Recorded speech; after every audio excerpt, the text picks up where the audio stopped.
Hi, I'm Phaedra. So, I didn't really have a planned video for this week, let alone any art that I'm prepared to show. I mentioned in my last video that I would be simplifying my art for a while to try and get myself out of art block. I have been doing that, but at the same time, I've been working to improve my chibi art style. I drew my 6 main characters again, and this time I feel really good about them. I'm mostly going to be ranting a little bit about my series and stuff in this video, mostly because I wasn't mentally prepared for this, so I hope you guys can sit back and enjoy the mental chaos. I guess I could introduce each of the characters I'm drawing while I'm doing this. My first character here is named V. She's meant to be the protagonist of the story.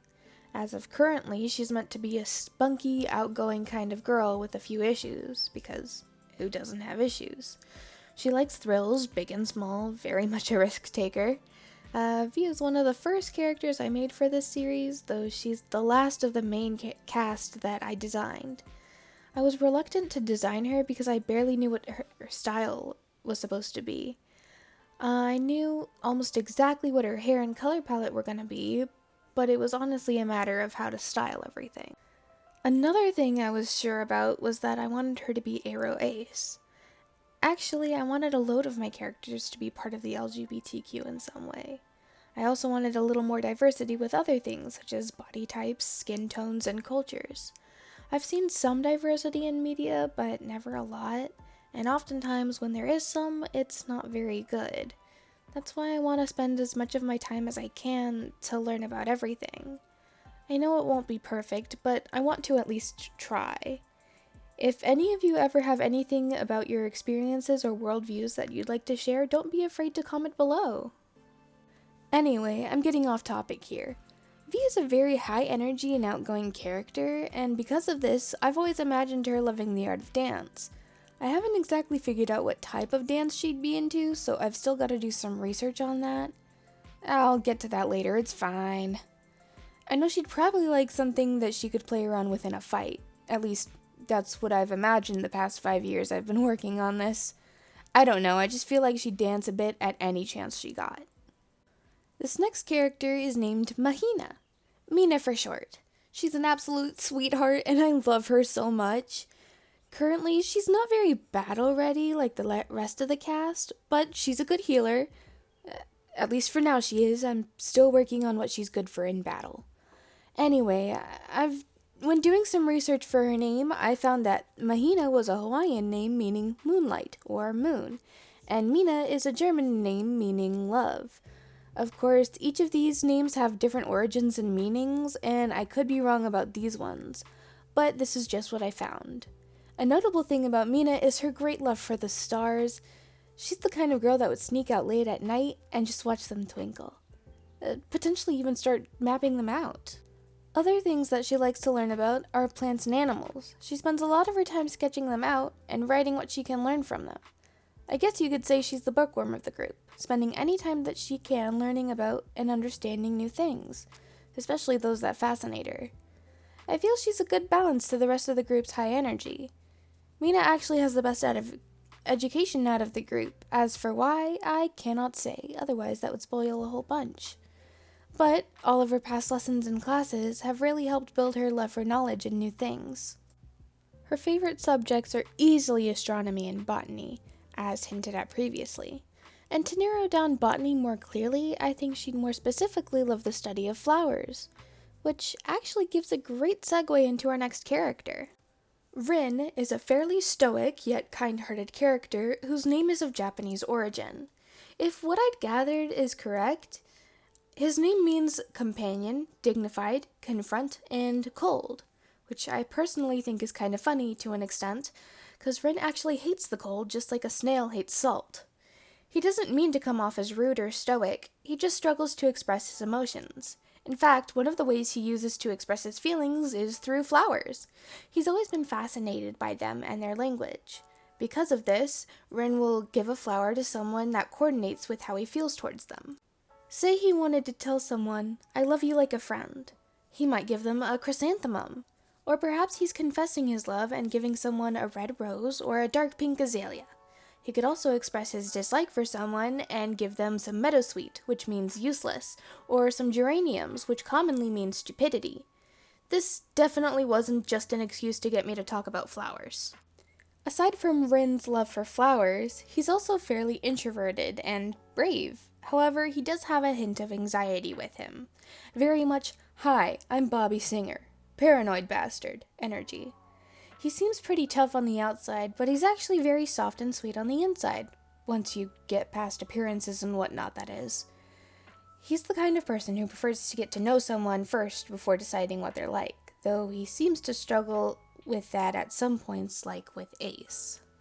Speaking of Ace, it seems that I'm working on him right now. Ace is the kind of guy who would absolutely start something if he sensed tension in the room. He's very rambunctious, dare I say, slightly lawless. If two people have been arguing or are restraining themselves from fighting or causing issues, Ace will go ahead and start it for them. He is a prank war master, and should the situation call for it, he would feed two people ways to get back at one another endlessly until they caught him. However, despite all of this, he still has a heart of gold. When someone is sick, he'd be the first to figure out what to do, even if that meant getting someone better equipped to deal with this ill or injured. He's also an absolute clean freak, and he enjoys it too.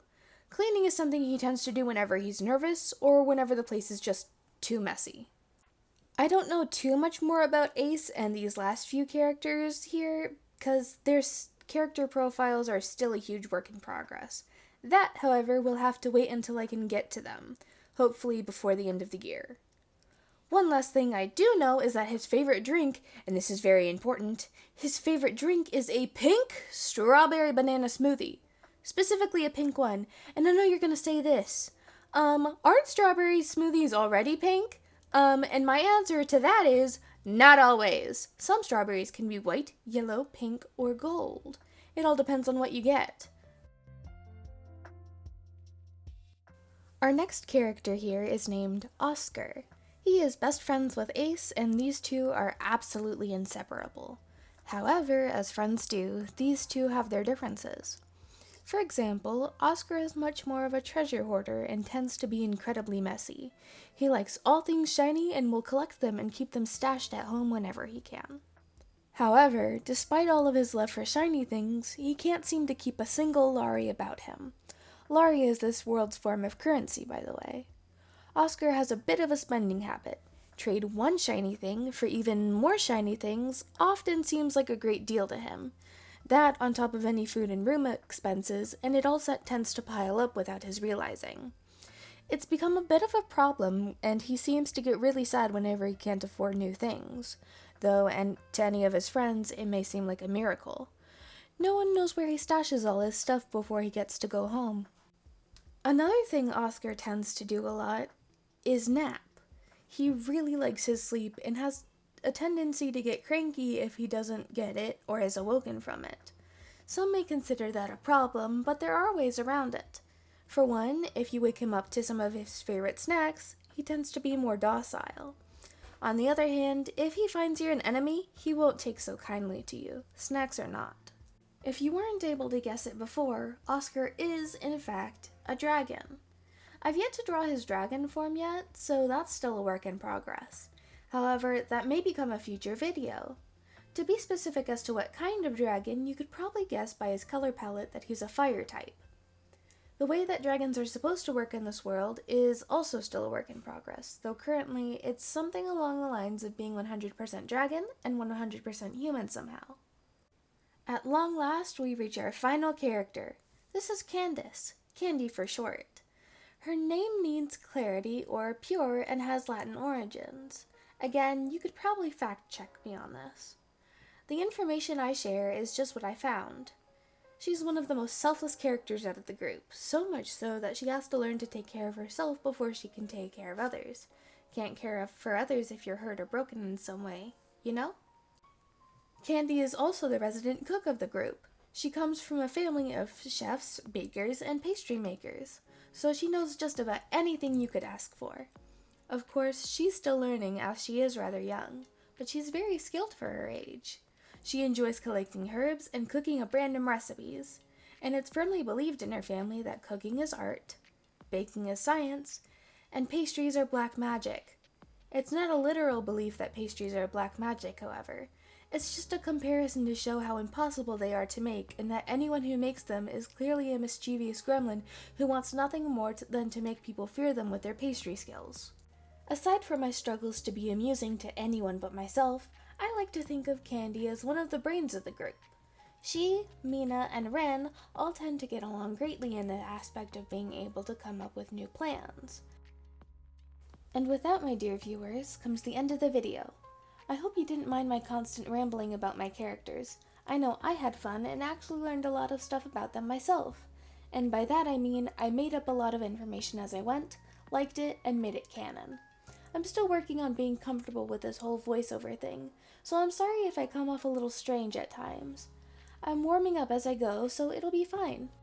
I'm not sure when my next video will be, seeing as a bunch of things are coming up along with finals, but I will be working on my next video as much as I can in the meantime. I will be staying active on my Instagram and Patreon if you'd like to check those out. I post once a week for now, but I'm hoping to start posting more often soon.